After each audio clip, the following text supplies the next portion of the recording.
Hey, what's up, investors? My name is Alex with REIPrintMail. Today, I'm sitting down here with one of our senior direct marketing coaches, Nick Orf. Nick's had a really great campaign in Birmingham, Alabama, I believe. So, Nick, tell me a little bit about what made this such a great campaign. What were the buy box criteria? What type of mailer pieces did you send out? So just give us the general overview of it. Yeah, so we sent 4 different campaigns over 2024. So we had an end of year kind of look back on the progress of the campaigns, what worked, what didn't. Just to gloss over the campaigns, we had a check mailer sent to the Smart Data AI, which is our data. We had 2 different postcards sent to it, and then we had a check mailer sent to kind of a niche type list we own called the Invisible List. The main point with these campaigns are we want to see what's most profitable for the client. Buy box was the same, so he hits first time home buyer type properties. These are 2-3 beds, 1.5, 2 baths, about that range, kind of your starter home. Client wholesales and fix and flips, he can wholesale as well. But the main point is though, is the ROI per campaign. So like mailer and list that was sent, he sent roughly $20,000, $30,000 to $40,000 worth of mail for each of these campaigns. So there are significant sample sizes and testing. The ROIs were all different. So ROI is return on investment. So if you have an ROI of 2x, that means that you doubled your money, basically. If you gave us $1, we gave you 2 back. Yeah. Through the marketing. So I actually have a list here. 2 of the campaigns kind of did low, and this is what he had averaged before working with us. One of them did a 2.7x. That's actually really common. One did a 1.23. That's kind of terrible. That means you got 23 cents back for every dollar you gave us. But 2 of them did a 5.4, and one of them did a 9.8. So that's the one that we wanted to talk about. And if you have any specific questions on that. Yeah, so what's the difference between the response rates? Why did one get 5.4 and one get 9.8? Like, what was the reason for that? The response rates were actually all the same, roughly. That's important to notice that response rate's not always the most important factor. That you could be getting all of your deals from a campaign that has your lowest response rate. So you don't want to discredit anything until you really analyze the deals that you've gotten, find out where they came from. And if they all start to point to one mailer or list type, you want to note that. I would put more money into that campaign than one that got me a ton of calls that didn't close, right? So the response rate was about a 0.6 for all of the campaigns. That was pretty common. But the return on his investment was 9.8. So he got $8.80 back for every dollar he gave us on that campaign. And that's extremely profitable for any marketing channel, right? So the main difference there was actually all the mailers were similar in a sense that they had offers on them. That's again where we take the estimated value, we discount it, make an offer unique to the property, kind of gets their foot in the door, and then they can negotiate down from there. So in Alabama, what's the general percentage that you want to be sending on an offer? Roughly 80% is pretty good. There's also a lot of homes in Alabama, just across the whole state, that you could pick up for $20K. You probably don't want to do 80%. You probably do 60 or 70.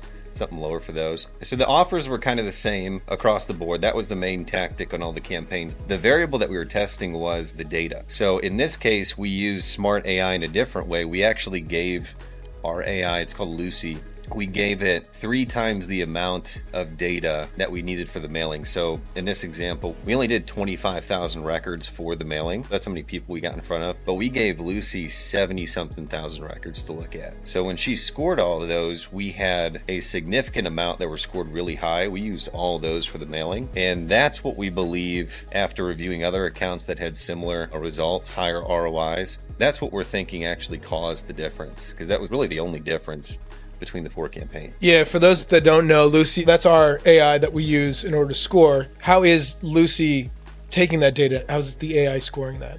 Do you know? Yeah, don't quote me on this. There's 10 different ways to explain the same thing, but in a nutshell, she or it looks back in the past at people who are selling for cash off market. This is all public data, right? And so those people are actually, there's other data points on those people too that are public. Some are financial, some are personal. It kind of breaks these people down that have been selling for cash off market, and it creates a model around that person or those people. And it says, okay, if someone meets these criteria, they're ideal to sell because these people did. And then it looks at everyone in the list that we give it, and it matches them up. If they match up well, then that means that they get a higher score because they're more likely to match with someone who's been selling for cash off market. And if they score lower, they don't really have anything in common, or they're further away from the mark. That's a more effective way of finding people that are likely to sell because they match up with people who have been selling. Having AI is just so important. Obviously, we use it in our marketing. It makes sense for our clients to be able to use it in their marketing too. We're giving that offer to them too as well. So, but now, do you know how many deals this guy's made just off of running these campaigns? Do you know that? Starting from the top, the one that did the best, where we gave Lucy just a lot of the day. And 70,000 records is a good amount. I mean, in Birmingham, you have, I don't know, in the markets he hit, maybe 150,000. It probably looked at half the people in the market. That's substantial. So he got 9 deals from that campaign, which produced a 9.8 X ROI. The next campaign down, he got, I think, 4 or 5. It's listed on here, but he spent the same amount of money, right? And then moving down the ladder, he got 2 or 3 on the next one. Same amount of money spent, and then you got 1 or 2 on the last one, same amount of money spent. That's the importance of kind of curating a list and making sure you're getting in front of the right people, because you can get more out of the right group if you pick the right group. We're kind of making an educated guess, so bringing modeling and AI into it really helps see things that we may miss. Like anyone who pulls a list, whether it's a client or a rep, they're kind of biased based on what they think. You're just looking at property criteria. When you bring in modeling or AI, it's not even looking at the property. It's not even looking about list types or things that we consider motivation. It's looking at the seller and their finances and all kinds of stuff. Those 9 deals, was it instantaneous or was it after like 3-4 months? What was like the timeline on that? Do we know? The timeline was, and this might be a little bit of the reason why it did better as well. It was the first campaign we ran in the year. That list was one of 2 that were started in the beginning. That list was pulled in February and it was mailed up until about June, and then it stopped. And we had 2-3 other campaigns over the course of the year. We graded them all this February. So they all had a good 6-month run minimum to be on doors and actually get feedback from them.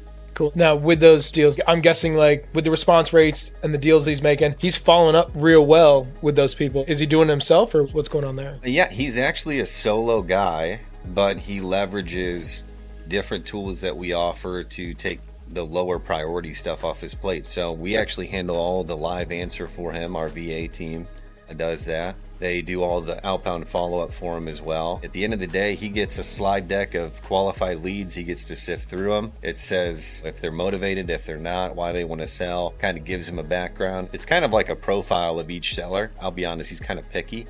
So he tends to not do deals that he doesn't make a certain amount of profit on.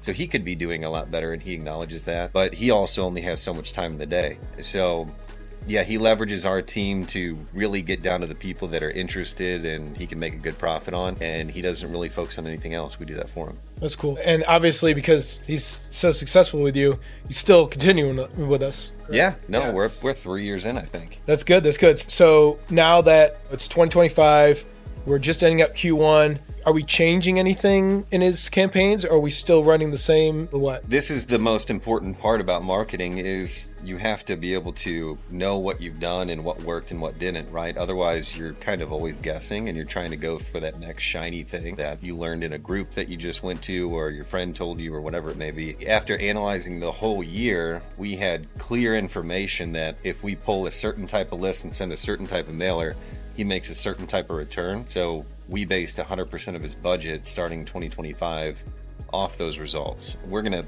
keep an eye on it and see if it adds up. I don't see why it won't, but the goal is to get his average was about a 4x ROI across all 4 campaigns last year. The one did almost a 10. So if we moved everything into that, the idea is that we can get closer to that 10 for the year of 2025. Now, you mentioned the next shiny thing or whatever, and marketing trends and stuff. Yeah. Is he solely direct mail, or is he doing other stuff like PPC or anything like that? He dabbles in it, but he tends to start and stop it because they're not tracking stuff as well.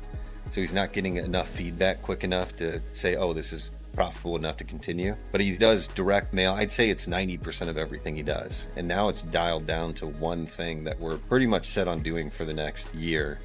Minimum. Yeah, even in our marketing, obviously we do the PPC, we do the Facebook, we do all that digital and stuff. We even do email marketing, but direct mail just seems to be consistent with us because they still hold on to it. They put that down. Yeah, I may want to do it later. Like my wife, she gets a ton of stuff in the mail and then she'll like stick it up in the fridge, and then I'll go and look at it and be like, well, I guess I got to go do that. It's definitely got some staying power compared to with Google. It's when they really need it. For a lawyer, it's perfect because like, oh, I just got into a wreck, I need a lawyer. With real estate, it's I'm not ready to sell just yet, and they've gone and they're starting to do their shopping outside of a real estate investor, but then they realize with realtors, they got the commission rates and they got all this other stuff where, okay, you know what, I'm just going to call this guy because it's going to be much easier. So what advice would you give to other investors that want to be able to have this type of success that's not in Alabama, that's not in Birmingham?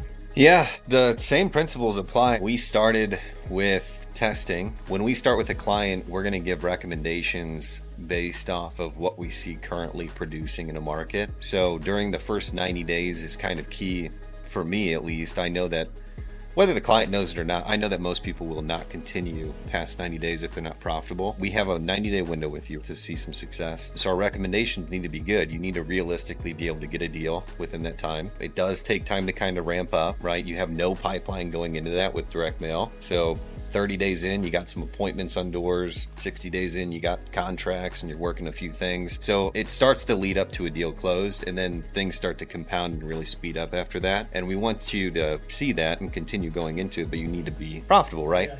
So I would say have a good set plan that's going to give you a realistic chance at closing a deal in your first 90 days, 4 months, somewhere in there. If you take too long to do it, someone made a good point. If it takes X amount of money on average to close a deal in a market, you could spread that over the course of a year or a month and get the same likelihood of closing a deal. It's just two different time frames, right? You have to take that into consideration of what you can afford to do and how saturated your market is. If you try to get a deal that $5K spend over a 12-month period, we know that your spirits are going to be crushed by month 4 and you're going to give up. You didn't even give yourself half the opportunity to get to the deal. Yeah. So that's not a good plan. You need a good plan starting out, get a deal. And then it's a lot of what we did with this client. We tracked different things that we saw working for other people. That's not always what's going to work best for you or the specific client we're doing it for. So we need to start breaking that down and see what they actually convert. Like their business model might be flipping, where the guy we got the data from is wholesaling, right? That's two different things. It's really just giving you the best shot up front, a realistic one, and then dialing it in for you long term. And then just like Josh, we found exactly what worked and got him the most money. And we'll ride that train until it hits a brick wall and we got to kind of do it over again. Yeah, you'll kind of steer the ship in a different way. Yeah, and you monetize and scale whatever makes you the most money until it doesn't. And then when it doesn't, that's when you kind of go back to, okay, what are other people doing? And you start it over. It's just a repeating process. We know because we have, through REI Complete, we have all these KPIs and stuff like that we're able to determine, okay, well, this isn't working as much anymore. We've had this success in this area with this. Let's start getting the ship more over that side. Yeah, exactly. Yeah, and we have, I don't know how many coaches we have now, what, 18, 20? I've lost count. You got to think, they're in review meetings maybe 1 to 5 a day across 15 or 20 people. And so that's anecdotal feedback we're getting. That's some of the most real-time information, because people get excited and they tell you they got a deal. So we go, okay, what did you send? What are you mailing? Who did you hit? We're always getting information back that way. And then through REI Complete, yeah, we have a lot of accounts that are actually tracking the individual mail piece and the data. It's kind of like a timestamp. Like we can see when the call came in. Working with the client, we can see when it closed, how much it closed for, if we're tracking that. A lot of information comes back to us. So if something does stop working in your market, it's likely we can find something that is working now. Every morning, I'm going to try and get as much done as I can. And you guys are always in these little huddles and everything talking about, oh, I did this and we did that and we got this success and stuff. Today. Yeah, exactly. In the future, with AI and all kinds of stuff, it's going to get even more precise, because even us as reps, we can only, some of it's hearsay and some of it's this and that and some of it's conflicting, but eventually all the information will be brought into one spot and it'll be even more accurate. Not that it's not now, but to be able to get information quickly and for it to be really accurate is really powerful if you want to make a change in someone's mailing.